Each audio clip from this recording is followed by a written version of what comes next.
अगर किसी व्यक्ति के ऊपर मसानी रोग है, मसानी छोड़ दी गई है और उस व्यक्ति का कहीं भी पार नहीं पा रहा, तो क्या उपाय आप कर सकते हैं? किस तरीके से मशानी माता को शांत कर सकते हैं, शरीर से हटा सकते हैं और उस व्यक्ति को स्वस्थ कर सकते हैं?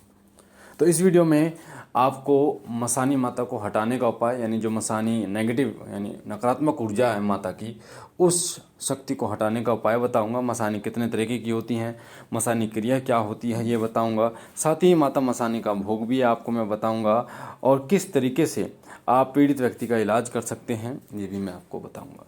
सबसे पहले मसानी। देखिए, मसानी जो शक्ति है, नाम से आपको पता चल रहा है मसानी, ये शमशान की शक्ति है। और मसानी जो है वो गुड़गांव में माता मसानी का मंदिर है, माता शीतला माता के पीछे, जिनको छोटी माता भी कहा जाता है, चौगानन माता भी कहा जाता है, कल्लड़ वाली भी कहा जाता है, मदानन भी कहा जाता है। वही मसानी माता है।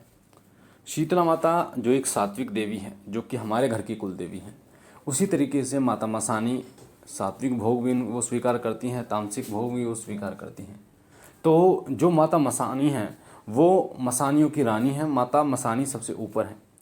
जितनी भी माता की सेविकाएं होती हैं उन्हें मसानी, उन्हीं को भी मसानी का नाम दिया जाता है। और उनको मसानी का नाम क्यों दिया जाता है? क्योंकि जो माता मदानन, माता मसानी की पूजा करते हैं, जो महिलाएं माता मदानन की पूजा करती हैं, माता मसानी की पूजा करती करती और वो मृत्यु को प्राप्त हो जाती हैं किसी भी तरीके से, तो वो माता मसानी जो होती हैं उनकी सेवा, मतलब उनकी सेवा में जो है वो आ जाती हैं और उनकी सेवा में आकर और उनका कार्य करती हैं। तो वही जो हम लोग कहते हैं ना कि मसानी छोड़ दी गई है, वो माता मसानी नहीं छोड़ती, माता मसानी नहीं जाती। जो उनके अंतर्गत काम करती हैं, जब वो शक्तियाँ, जो आत्माएं जिनके अंतर्गत काम करती हैं, जिन्हें हम कह देते हैं ये तो मसानी है, हालांकि वो मसानी नहीं होती। माता मसानी के अंतर्गत जो काम करने वाली शक्तियाँ हैं उनको मसानी कहा जाता है, पर वो मसानी नहीं होती। उन शक्तियों को किसी के ऊपर भेजा जाता है, उनके किसी एक झुंड को या किसी एक को भेजा जाता है किसी व्यक्ति के ऊपर, और तंत्र किया जाता है। तो ये जो तंत्र किया जाता है ये वही व्यक्ति कर सकता है जो शमशान को जगा पाता है, शमशान को जागृत कर पाता है, जो जिनके पास शमशान की विद्याएं होती हैं, शमशान के देवी देवता जो पूजता है, वो व्यक्ति इस प्रकार के तंत्र को करता है।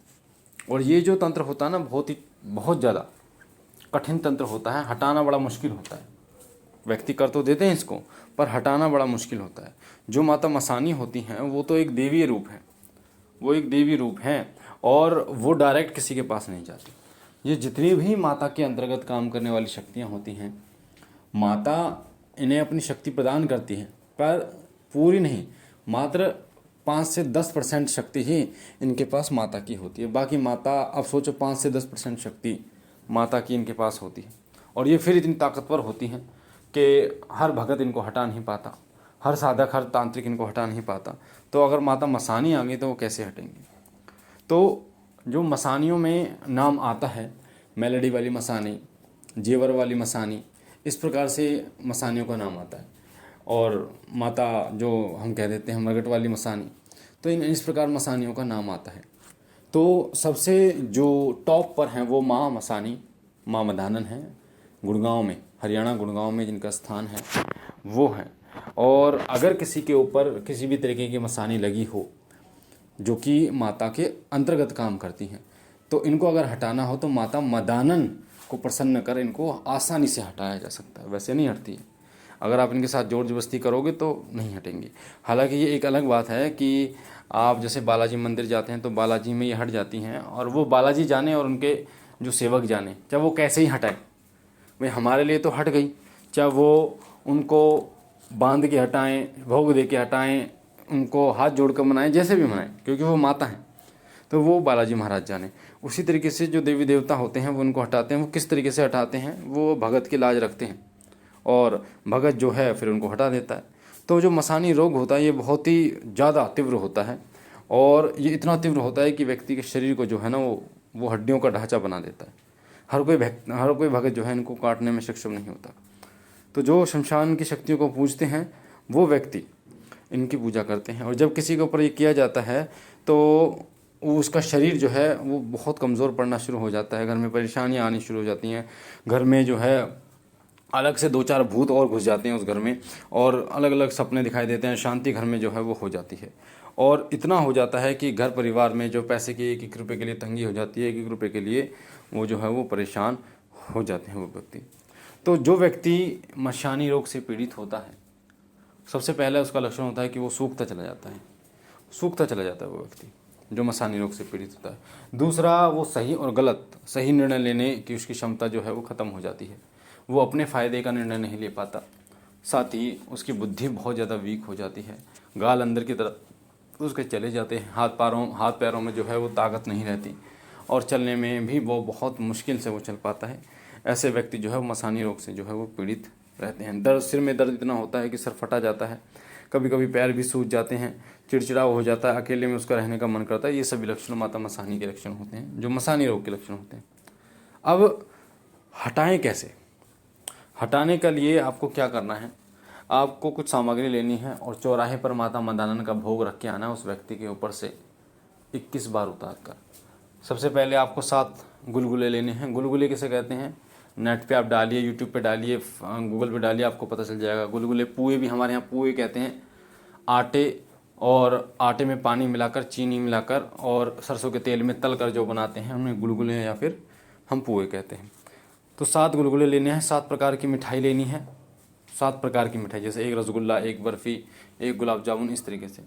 10 लौंग लेनी है आपको, 5 जोड़े लौंग, 2 इलायची हरी वाली लेनी है आपको। 1 माता का श्रृंगार लेना है। श्रृंगार का पैकेट मत लेना, ये दुकानों पे मिलता है। श्रृंगार प्रॉपर श्रृंगार होना चाहिए जो आप यूज़ करते हैं। और 1 जायफल लेना है, यानी 16 श्रृंगार आप ले सकते हैं माता का, ये बहुत अच्छा रहेगा। 1 जायफल और कच्चा दूध किसी छोटी सी कटोरी में लेना है। अब और 1 बर्तन लेना है मिट्टी का। आपको क्या करना है, एक मिट्टी का बर्तन लेना है, उस पर बीच में स्वास्तिक बनाना है काली स्याही से। स्याही आती है 5-10 रुपये की, और उस स्वास्तिक के दोनों तरफ, राइट और लेफ्ट दोनों तरफ, एक तरफ तो 7 टिकली लगानी है काली स्याही से, एक तरफ 7 टिकली लगानी है जो रोली आती है माता की उससे। उसके बाद उसके ऊपर आपको मिठाई रखनी है, उसके ऊपर आपको गुलगुले रखने हैं, लौंग रखनी है, इलायची रखनी है, श्रृंगार, जायफल और कच्चा दूध साइड में रख देना है। और माता हाथ में लेकर माँ मदानन का आवाहन करना कि हे माँ, ये भोग आपका है और आपके चौराहे पर मैं रखने जा रहा हूँ। हे माँ, जो भी शक्ति इस व्यक्ति के अंदर, नाम लेना उस व्यक्ति का इसके ऊपर है, जो भी मसानी रोग है उसे आप अपने स्थान पर लेकर बैठिए और इसे क्षमा कीजिए अगर इससे कोई गलती हुई है। इस तरह से शनिवार को आपको करना होता है और शाम के समय करना होता है जब सूरज छिप जाता है। उसके ऊपर से एंटी क्लॉकवाइज उतारना है, जिससे हम रस्सी को खोलते हैं ना, एक तो बांधना होता है, खोलते हैं जिस तरीके से, ऐसे उतारना होता है उस व्यक्ति के शरीर के ऊपर से 21 बार। और जब आप जैसे उतारोगे तुरंत लेके जाना है घर से, ऐसे नहीं कि आपने उतार के रख लिया, जब जाएंगे तुरंत लेके जाना है, पीछे मुड़ के नहीं देखना। रख के जब चौराहे पे एक साइड में रख के आओगे, किसी को दिक्कत नहीं होनी चाहिए। उसके बाद एक साइड में रख के आने के बाद आपको भी पीछे मुड़ कर नहीं देखना। घर आने के बाद, घर में घुसने से पहले आपको बुलाएं कि जो भी बाहर की शक्ति मेरे साथ आई है वो बाहर ही रहे, अंदर ना जाए। हाथ पैर धो लेने हैं बढ़िया तरीके से, और कोशिश करें वैसे नहा लें, पर नहाना नहीं होगा, शायद रात का टाइम है, 9 बजे के बाद आपको चौराहे पर रख के आना। तो ये तो हो गया उनको कैसे हटाएं। अब कई बच्चे कमेंट करते हैं कि गुरुजी माता शीतला का जो है वो भोग बताइए क्या है। माँ शीतला की हम उपासना करते हैं और माँ शीतला को क्या भोग दें। तो देखिए, माँ शीतला का भोग जो है वो आप कच्चा दूध माँ शीतला को भोग में दे सकते हैं, आप जैसे गुलगुले दे सकते हैं, या मीठे चावल घी डाल के आप माता को भोग में आप दे सकते हैं, या बेसन के लड्डू या मूंग दाल माता को बहुत पसंद है, तो ये भोग आप माँ शीतला को अर्पण कर सकते हैं। तो ये जानकारी थी जो मैंने आपको बताई। बाकी मुझे आशा है जानकारी आपको अच्छी लगी होगी। और ये जो शनिवार के दिन करना है ना, ये आप एक शनिवार लगभग 7 शनिवार आपको करना है। वैसे 1-2 शनिवार से फ़ायदा आपको दिखेगा और आप स्वस्थ हो जाएंगे। बाकी बाबा भोलेनाथ सदैव आप पर कृपा करें, आपके घर परिवार पर कृपा करें। हम मिलते हैं एक नई जानकारी के साथ, तब तक के लिए ओम नमः शिवाय, ओम नमः शिवाय, ओम नमः शिवाय।